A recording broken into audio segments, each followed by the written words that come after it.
புலிகளுடைய பணத்தை வாங்கி, அதாவது பல புலிகளில் அமைப்பிலே இருந்தவர்கள் புதைத்துவிட்டு சென்று சரணடைந்து அதன் பிற்பாடு வெளியே வந்து அந்த பணத்தை ஒரு சிலரின் ஊடாக கொடுத்து வட்டிக்கு கொடுத்தல்.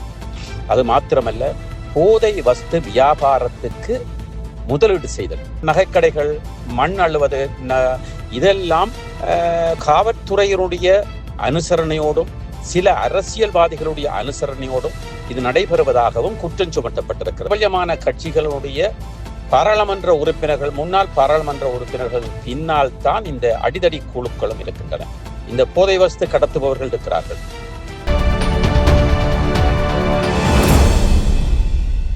வணக்கம் லங்காபூர் ஊடக நேயர்களை, மீண்டும் ஒரு முறை சிறப்பு செய்தியோடு சந்திக்கின்றேன் இலங்கையில். ஆம், இந்த செய்தி கிளிநொச்சி தொடர்பான செய்தியாக இருக்கிறது.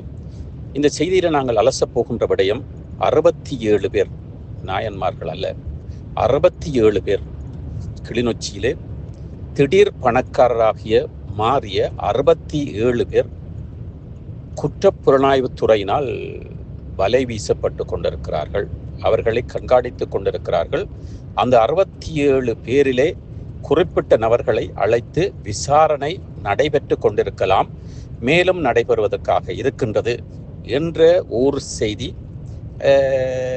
பரவலாகவே ஒளிபரப்பப்பட்டது நமக்கு தெரியும்.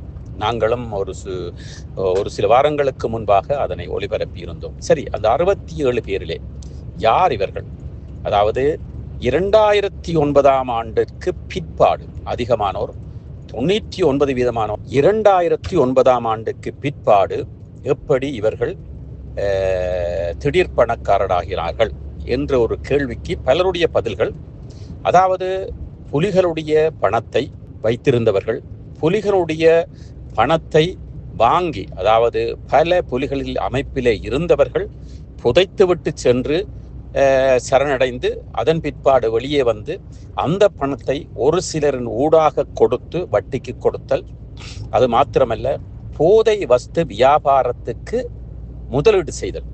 இங்கே பலர் வட்டிக்கு கொடுப்பது மாத்திரமல்ல, போதை வஸ்து வியாபாரம் செய்பவர்களுக்கு தெரிந்தும் தெரியாமலும் இந்த பணத்திலே வைத்திருக்கின்ற அந்த கொள்ளையடிக்கப்பட்ட திடீர் பணக்காரனான அந்த பணத்திலே இன்வெஸ்ட் பண்ணி கொண்டு வருகிறார்கள், அதாவது முதலீடு செய்து கொண்டு வருகிறார்கள் என்று குற்றச்சாட்டம் இருக்கிறது. இங்கே திடீரென்று கிளிநொச்சியிலே வசதியானவர்களில் பார் வைத்திருப்பவர்கள், நகை கடை அல்ல, நகை கடைகள் வைத்திருப்பவர்கள், அதே வேளையிலே கள்ள மணல் அள்ளுபவர்கள், வட்டிக்கு கொடுப்பவர்கள், காணிகளை அடகு பிடிப்பவர்கள், நகைகளை அடகு பிடிப்பவர்கள், வெறும் வட்டி அல்ல, 10க்கு 3 வீதம், அதாவது 30 வீதம், 1000 ரூபாவாக இருந்தால் அதற்கு 30 ரூபாய் மாத வட்டியை பெற்றுக் கொண்டிருக்கிறார்கள் என்று கூறப்படுகிறது. இதற்குள் அதிகமாக பேசப்படுகின்ற ஒரு நபர் தமிழரசு கட்சியிலே இருந்திருக்கிறார். அவரை வெளிநடப்பு செய்திருக்கிறார், அதாவது வெளியேற்றியிருக்கிறார்கள். அவரும் இதற்குள் அடங்குவார் என்றும் கூறப்படுகிறது. அதே வேளையிலே அவர் மாத்திரமல்ல, சில பிரபல்யமான கட்சிகள், பிரபல்யம் இல்லாத கட்சிகளோடு இருப்பவர்களும் அதிகமானவர்கள், 99% இதிலே இருப்பவர்கள் போதை வஸ்து வியாபாரிகள் என்றும் கூறப்படுகிறது. இந்த போதை வஸ்து வியாபாரிகள் என்கின்ற பொழுது வெறும் மக்கள் அல்ல, முன்னாள் போராளிகளாக இருந்து புனர்வாழ்வு அளிக்கப்பட்டவர்களிலும் ஒரு சிலர் இந்த போதை வஸ்து வியாபாரங்களிலேயும் இந்த வட்டிக்கு கொடுப்பதிலேயும் இந்த கப்பம், அதாவது அதிக வட்டிக்கு கொடுப்பதிலேயும் அந்த தொழிலை செய்து கொண்டிருக்கிறார்கள் என்றும், நகைக்கடைகள், மண் அள்ளுவது, இதெல்லாம் காவல்துறையினுடைய அனுசரணையோடும் சில அரசியல்வாதிகளுடைய அனுசரணையோடும் இது நடைபெறுவதாகவும் குற்றம் சுமத்தப்பட்டிருக்கிறது. இது எது உண்மை பொய் என்பது அந்த 67 பேரையும் அழைத்து விசாரித்ததன் பிற்பாடுதான் அதனுடைய உண்மைத்தன்மையை கூற முடியும். இருந்தாலும் கூட மக்களுடைய பார்வையிலே திடீரென 2009 ஆண்டுக்கு பிறகு பெரும் தொழில் அதிபர்களாக, பெரும் முதலீட்டாளர்களாக, ஏன் மற்றவர்களுக்கு தொண்டு செய்கின்ற தொண்டு நிறுவனங்களை அமைப்பவர்களாகவும் இருக்கிறார்கள்.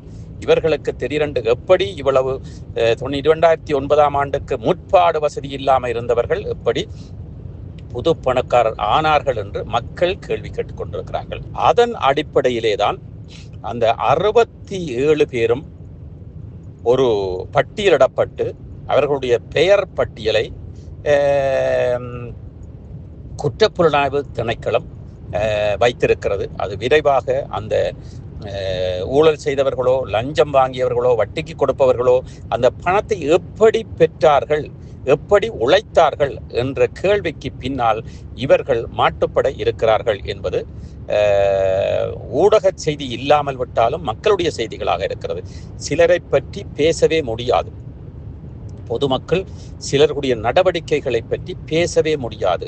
பேசினால் அவர்களுடைய பார ஊர்தியால் அடித்துக் கொள்வார்கள், அல்லது அங்கவீனமாக்குவார்கள், அல்லது குண்டர்களை வைத்து, அதாவது கட்சியினுடைய பல கட்சிகள், பிரபலமான கட்சிகளுடைய பாராளுமன்ற உறுப்பினர்கள், முன்னாள் பாராளுமன்ற உறுப்பினர்களின் பின்னால் தான் இந்த அடிதடி குழுக்களும் இருக்கின்றன.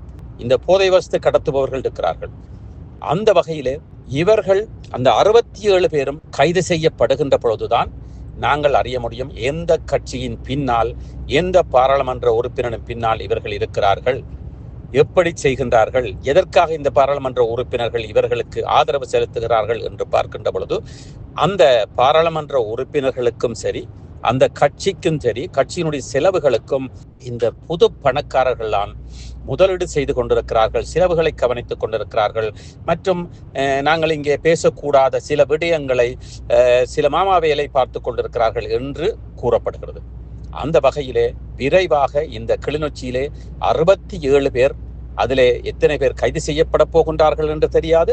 கைது செய்யப்படுகின்ற பொழுது அவர்களையும், அவர்களுடைய அந்த நடத்துனர்களையும், அவர்களுடைய தாதாக்களையும், அவர்களுடைய அந்த எஜமான்களையும் நிச்சயமாக அந்த குற்றப்புலனாய்வுத்துறை அனுரா அரசாங்கம் அவர்களுடைய முகத்திரையை கிழிக்கும் என்பதில் எந்தவித ஐயமும் இல்லை.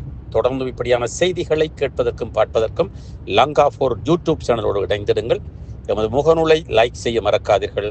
www.lanka4.com இங்கே விஜயம் செய்து அனைத்து செய்திகளையும் வாசித்து அறிந்து கொள்ளுங்கள். பார்க்க, கேட்க, வாசிக்க langa4.com. நன்றி, வணக்கம். இலங்கையர் லங்கா4 ஊடகம். சுவிட்சர்லாந்துல வீடு வாங்க போறீங்க, இல்ல ஆல்ரெடி உங்களுக்கு அங்க வீடு இருக்குன்னா இந்த வீடியோ உங்களுக்காக தான். ஸோ ஸ்கிப் பண்ணாம ஃபுல்லா பாருங்க. ஒரு மனிதனுக்கு வீடு அப்படிங்கிறது ரொம்பவே அத்தியாவசிய தேவை. அத்தியாவசிய தேவைகள்ல முக்கியமான பங்கு வகிக்கிறதே இந்த வீடு தான். ஸோ அப்படி வீடு வாங்குறது, விற்கிறது, இது சம்பந்தமா உங்களுக்கு இருக்கிற நிறைய ப்ராப்ளத்துக்கு சொல்யூஷன் தர ஒரே இடம் தான் உங்கள் செல்வாசக். Your future our vision. இப்போ சுவிட்சர்லாந்துல வீட்டோட வட்டி விகிதத்துல நல்ல மாற்றம் வந்திருக்கு, நிறைய குறைஞ்சிருக்கு. ஸோ நீங்க ஏதாவது அக்ரிமெண்ட் போட்டு வச்சிருக்கீங்கன்னா இப்பவே அதை ரெனிவல் பண்ணி மாற்றி வச்சுக்கிட்டீங்கன்னா உங்களுக்கு நிறைய ப்ராஃபிட்ஸ் இருக்கும். ஸோ இது சம்பந்தமா உங்களுக்கு ஏதாவது அப்டேட்ஸ் வேணும், இந்த மாற்றத்துல உங்களுக்கு ஏதாவது டவுட் இருக்கு அப்படின்னா மறக்காம ஸ்கிரீன்ல தெரிய நம்பருக்கு கால் பண்ணுங்க. சுவிட்சர்லாந்துல நீங்க வீடு வாங்கணும், இல்ல வீடு விற்கணும், அந்த மாதிரி ஏதாவது உங்களுக்கு தேவைகள் இருந்தா மறக்காம எங்களை காண்டாக்ட் பண்ணுங்க.